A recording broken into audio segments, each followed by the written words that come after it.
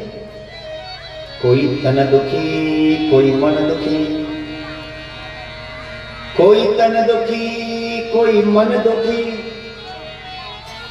कोई धन बिन रहत उदास, थोरे थोरे सब दुखी, सुखी राम के दास।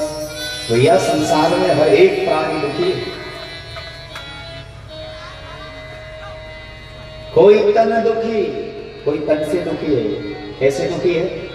किसी के पास बड़ी संपत्ति है, प्रतिष्ठा बहुत है, पद बढ़िया है, समाज में, संसार में, गांव परिवार हर जगह प्रतिष्ठा है, देह बढ़िया है, सब कुछ ठीक ठाक है, खाने पीने की कोई कमी नहीं है, पहनने ओढ़ने की कोई कमी नहीं है।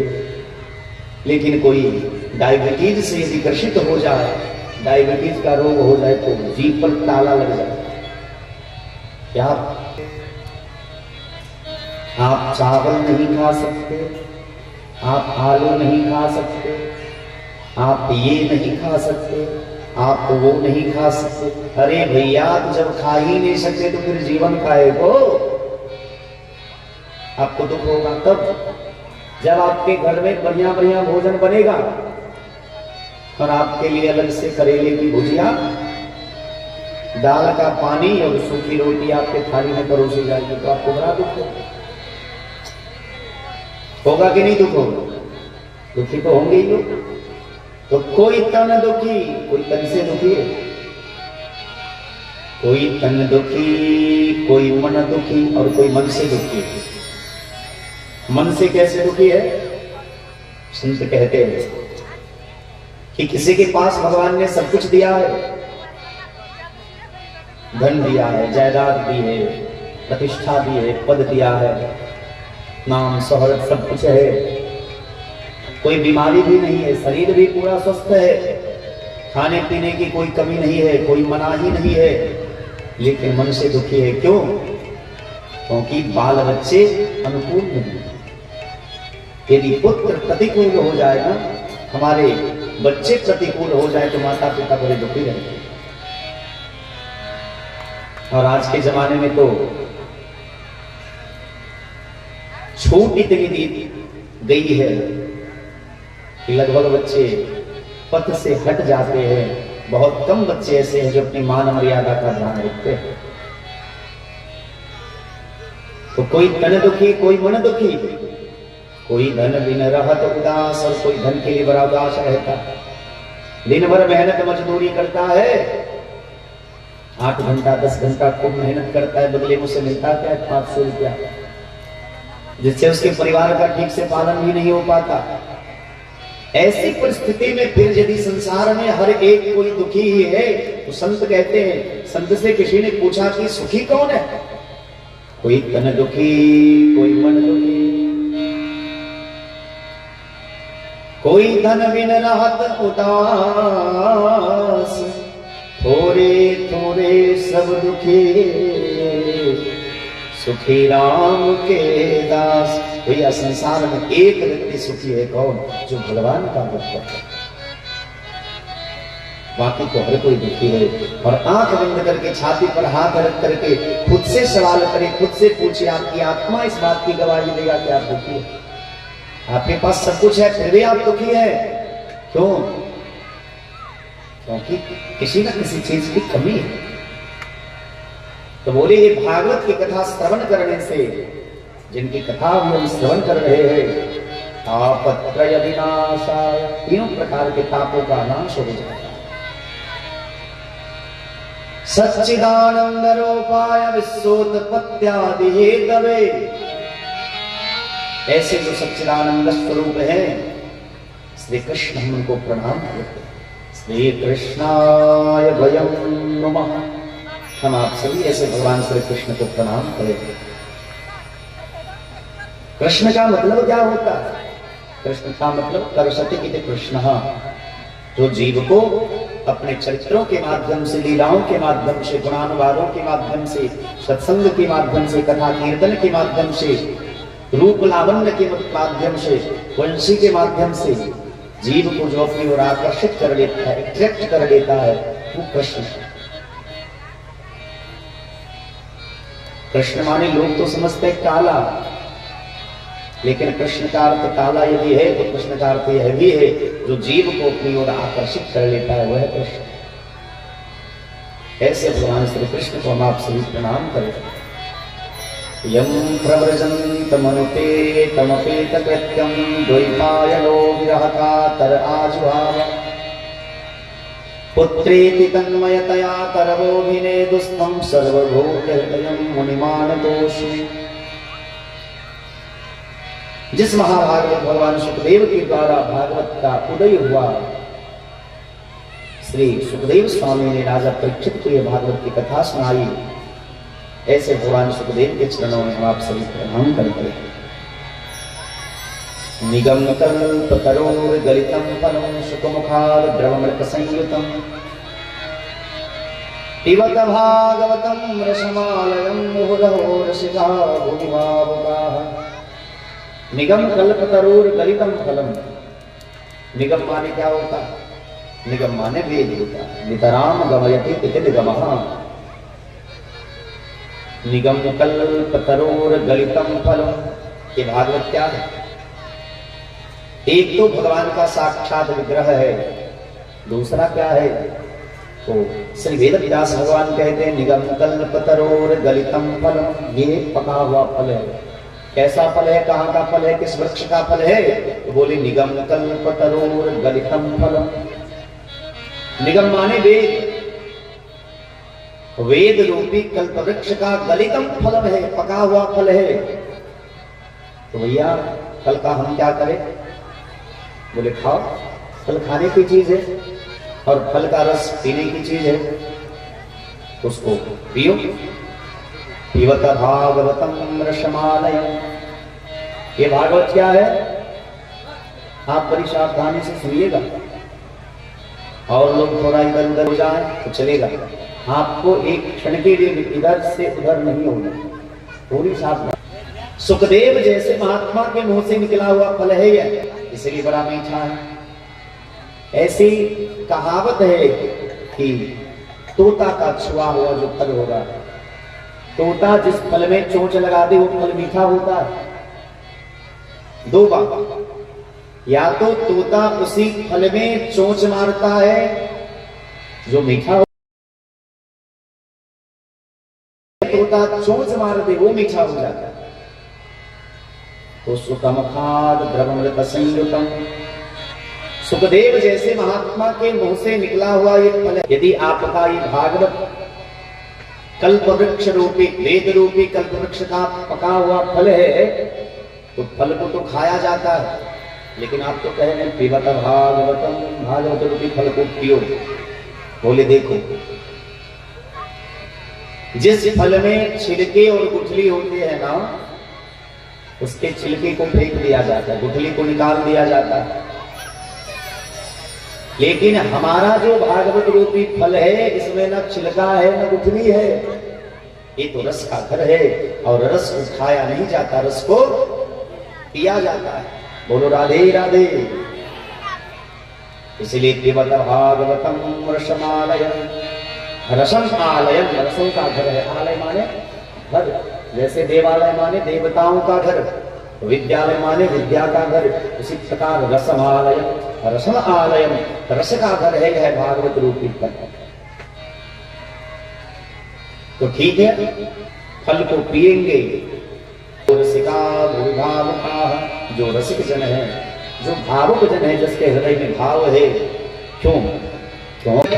कोटि उपाय चाहे कर ले, कोटि उपाय चाहे कर ले, कोटि उपाय चाहे कर ले, कोटि उपाय चाहे कर ले, कोटि उपाय चाहे कर ले, कोटि उपाय चाहे कर ले, कोटि उपाय चाहे कर ले, कोटि उपाय।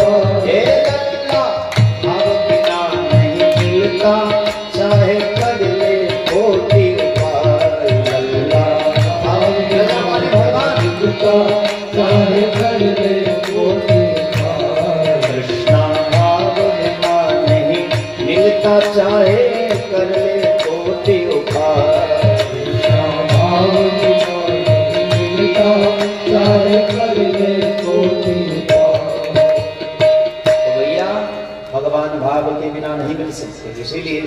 श्री वेद व्यास भगवान कहते मुहुरहो रसिका भोगिभावुका। जो रसिक जन है, शराब कौन पीता है? बताओ कौन कौन शराब पीते हैं? एक भी हाथ नहीं उठाए हुए, कोई तो उठाओ। अब जबरदस्ती मत उठाना, हमें पता है आप लोग शराब नहीं पीते।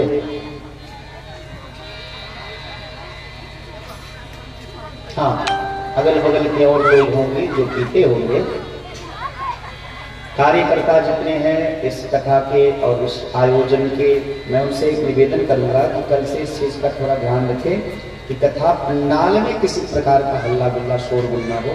बच्चों को थोड़ा समझा दिया जाए कि कोई बात नहीं, अभी के लिए कोई नहीं, आज पहला दिन और बच्चा तो बच्चा ही होता है।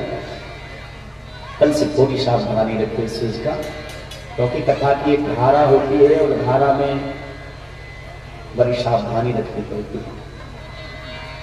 भैया नाव में बैठा आदमी भले थोड़ा उछल कूद करे, लेकिन नाव चलाने वाला यदि उछल कूद करने लगेगा तो फिर चौपट हो जाए। तो आप लोग इस भागवत रूपी नौका में बैठे हैं और हम उसको चला रहे हैं, तो इस चीज को थोड़ा ध्यान रखा जाए। मुहुरहो रसिका भोगिभावुका। जो रसिक जन है, हमने अभी अभी एक जिज्ञासा की आपसे कि जो शराब पीते हैं ना, वही शराब के आनंद को जानते हैं, सुख को जानते हैं। जो नहीं पीते हैं उनको बड़ा उस चीज से क्या मतलब? वो इसलिए भी नहीं पीते होंगे क्योंकि वो शराब ही नहीं, उसकी लत नहीं लगी है। उसी प्रकार जिसको भगवान की कथा सुनने की लत लगी है, जो रसिक है, सचमुच का रसिक है, उसी को कथा सुनने का अधिकार है। भागवत रूपी रस पीने का अधिकार केवल उनको है जो रसिक है और जो भावुक है, जिनके हृदय में भाव है। क्योंकि कथा सबके लिए है, पर विशेषकर उन लोगों के लिए है जो रसिक जन है, जो भावुक जन है। अब कई लोगों को आपने देखा तो होगा ऐसा, जब कोई कलाकार बढ़िया गाता है तो जो कलाकार होगा ना, उसका कान खराब हो जाता है। कोई धुन सुन करके, कोई गीत सुन करके, कोई पंक्ति सुन करके उसका कान खराब हो जाएगा। क्यों? क्योंकि वो खुद भी कलाकार है, वो रसिक है, उसके रस को वही जानता है। और जो कलाकार नहीं है, जिसको गाने बजाने से कोई मायने मतलब नहीं है, वो इग्नोर कर देगा। ठीक है, हाँ चलो बहुत बढ़िया। उसी कथा, जो कथा का प्रेमी है, स्नेही है, वो जैसे कथा सुनेगा वो इंतजार नहीं करेगा कि हमको निमंत्रण पत्र मिला या नहीं मिला। वो तो बस इसकी प्रतीक्षा करेगा कि कब वहां कथा प्रारंभ होगी और हम जाकर के अपने स्थान पर बैठ करके खूब जी भर के कथा का रस पान करें। बोलो राधे राधे। मुहुरहो रसिका भोगिभावुका। जो रसिक जन है, जो भावुक जन है, उनके लिए विशेष करके भागवत की कथा है। नैमिषे निमिषे क्षत्रे ऋषयः शौनकादयः सत्रं स्वर्गाय लोकाय सहस्रं शममासत। नैमिषारण्य क्षेत्र में द्वापर के अंत में और कलयुग के प्रारंभ में, ये नैमिषारण्य क्षेत्र है कहाँ? उत्तर प्रदेश में पड़ता है, सीतापुर गांव के पास, लखनऊ के आसपास में है नैमिषारण्य क्षेत्र। जब द्वापर का अंत हुआ और कलयुग प्रारंभ हुआ तो महात्माओं ने जाकर के ब्रह्मा जी से पूछा कि अब तो कलयुग आने वाला है, कलयुग में बड़े पाप होंगे, अत्याचार होंगे, सज्जनों के ऊपर अत्याचार होगा, संत महात्माओं को दुखी किया जाएगा, वो विप्र का अपमान होगा। इस परिस्थिति में लोगों का कल्याण कैसे होगा, कोई उपाय बताइए। ब्रह्मा जी ने कहा कि हम आपको एक उपाय बताते हैं।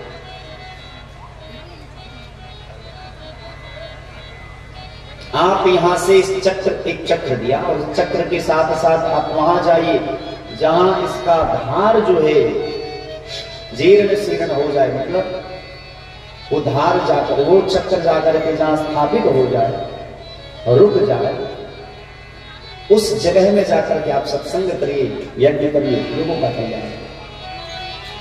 सभी महात्मा उस चक्र के पीछे पीछे पीछे पीछे चलने लगे। वो चक्र ब्रह्मलोक से आकर के नई निसारण्य क्षेत्र में, जो सीतापुर गांव के बगल में, ऐसा संत कहते हैं, वहां आकर के रुक गया। 88,000 ऋषियों ने मिलकर के सत्रम स्वर्गाय लोकाय एक सत्र यज्ञ की आयोजन किया। सत्रम स्वर्गाय लोकाय सहस्रम सममासत